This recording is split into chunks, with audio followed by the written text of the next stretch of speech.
mag-aral at matuto. Tara na, samahan ninyo ako. Okay, sa ngayong araw na ito, ituturo naman natin yung paggamit ng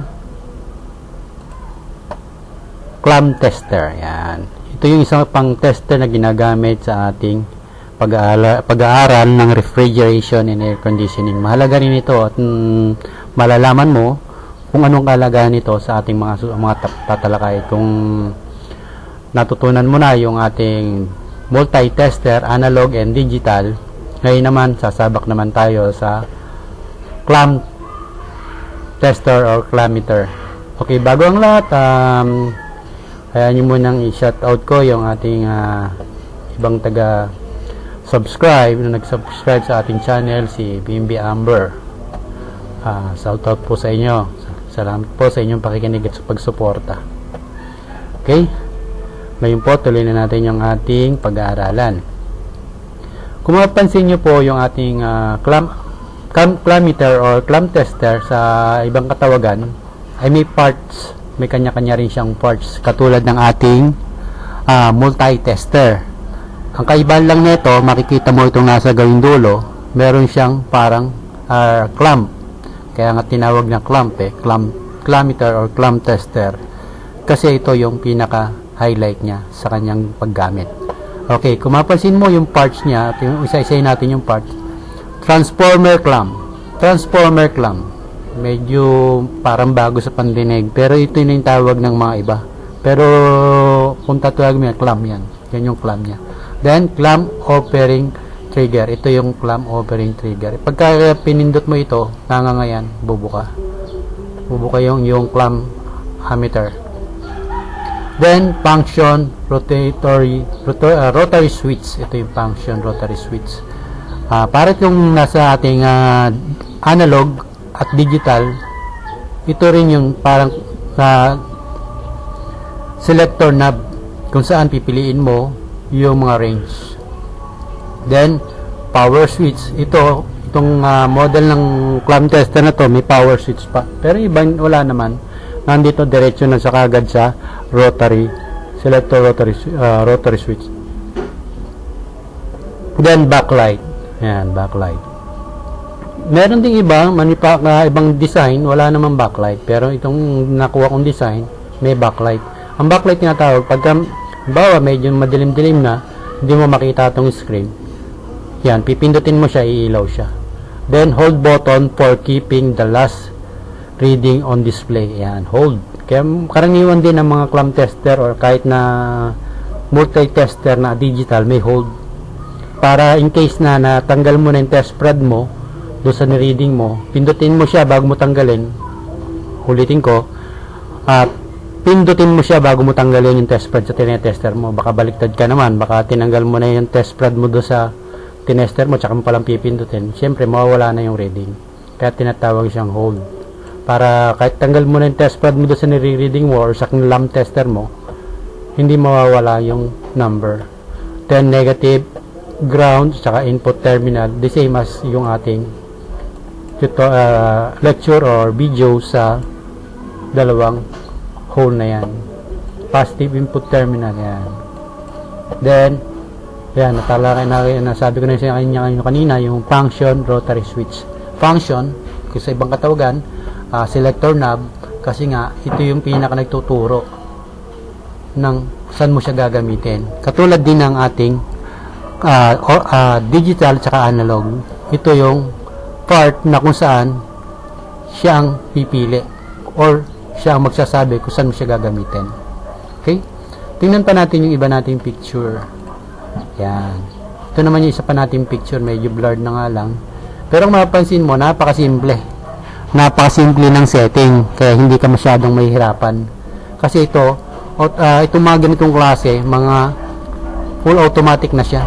Katulad yan, nakalagay voltage, pero may sign ng parang alon sa ibabaw.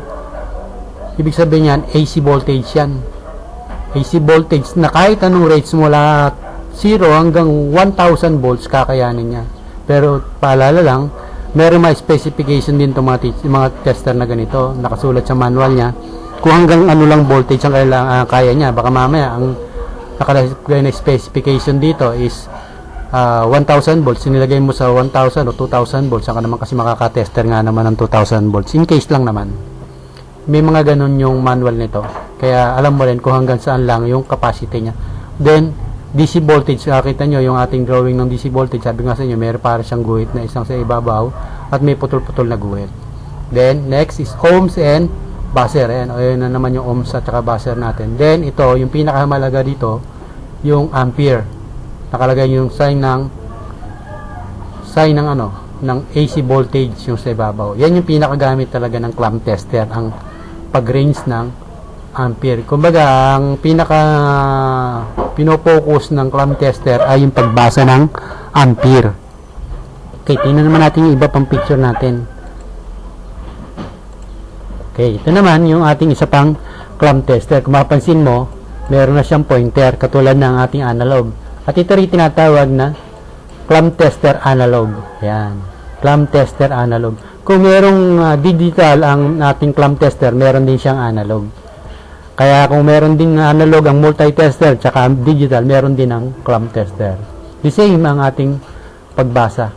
Kung ano yung pagbasa mo doon sa ating multi-tester na analog, the same din ang pagbasa nito, lalo't ang babasahin mo yung voltage at saka yung ohms. Ang pagkakaiba lang nito, yung clamp tester ay ginagamit sa ampere. Kaya pag sa ampere ka nagkaroon ng setting, syempre dito meron din ditong ampere reading. Ayan o, mapansin mo letter A. Yan, yung lahat ng guhit na yan nasa ampere reading yan. Makikita mo yan, mababasa mo rin siya. Then the same din ang pag diskarte sa ating analog multi-tester. Bibilangin mo rin siya, tapos kung anong numero yung nakatapat sa kanya. Napakasimple niyan.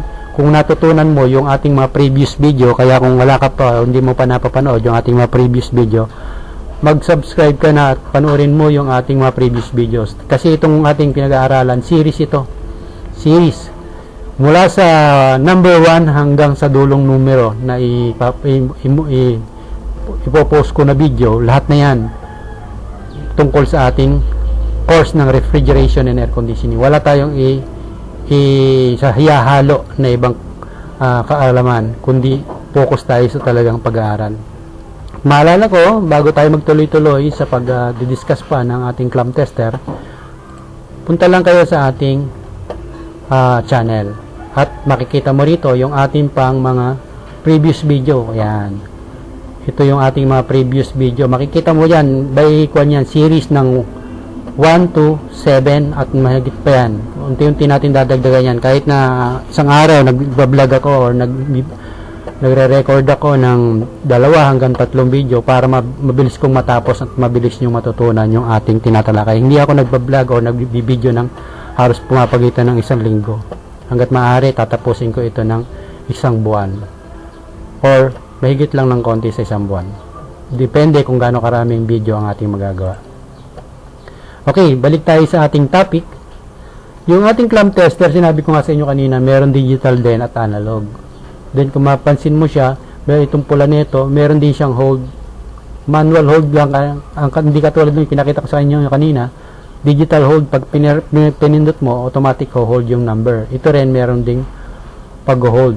Pagka iniusad mo yan, inyusad mo sa side ng kanyang lock, makikita mo itong clamp tester nito, tatapat halimbawa, pag tinanggal mo yung clamp tester, yung pagkakaklam nito, makikita mo siya, hindi mawawala yung pagkaka-reading mo. Ibig sabihin, minsan kasi malabo yung kinawit mo ito sa wire, tapos hindi mo makita. Siyempre, tatanggalin mo siya, tapos titingnan mo sa medyo maliwanag, hindi yun mawawala kasi meron din siyang hold na parang button. Kahit ilayo mo siya, hindi siya mawawala. Yan yung dalawang klase ng ating clamp tester. Una, ang ating digital. Yan yung dalawang digital at isang analog. Ibig sabihin, dalawang klase, digital and analog. Okay, kung may katanungan kayo, huwag lang kayo magtubil magtanong at mag-comment sa ating comment box para masagot ko kayo. Kung friend ko naman kayo sa Facebook, pwede nyo na akong idiretso ng PM. At lahat ng magpapa-shoutout, isa-shoutout natin hanggat kaya nating mag-shoutout kahit ilang minuto or ilang segundo lang para ma-post yung kanilang mga vlog or kanilang mga YouTube channel din. Okay? Sa susunod nating topic, ang i-discuss naman natin ay tungkol sa pagbasa at paggamit. Mag-prepare din ako ulit ng video ko, ng sarili kong actual video ko na nagte-test ng ampere para makita nyo kung paano ba ginagamit ang ampere at paano ito nagpa-function. Okay? Muli, salamat sa inyong pakikinig at patuloy na pagsubaybay. Huwag lang kayong sasawaan at hindi rin ako sasawahan sa pagtuturo sa inyo. At sa mga may alam na ng itinuturo kong ito, siguro hindi para sa inyo ito. Para ito sa mga taong nag-aaral pa lang o nagbago-baguhan pa lang na nag-aaral o mag-aaral ng kursong refrigeration and air conditioning. Actually, hindi lang refrigeration and air conditioning ang i-vlog ko sa mga susunod. Pag natapos ko ang refrigeration and air conditioning, susunod ko naman assembly ng computer, sa building wiring, at marami pa. Basta't mga patuloy lang kayong tumutok, marami kayong matututunan dito sa YouTube channel ko na to. Okay?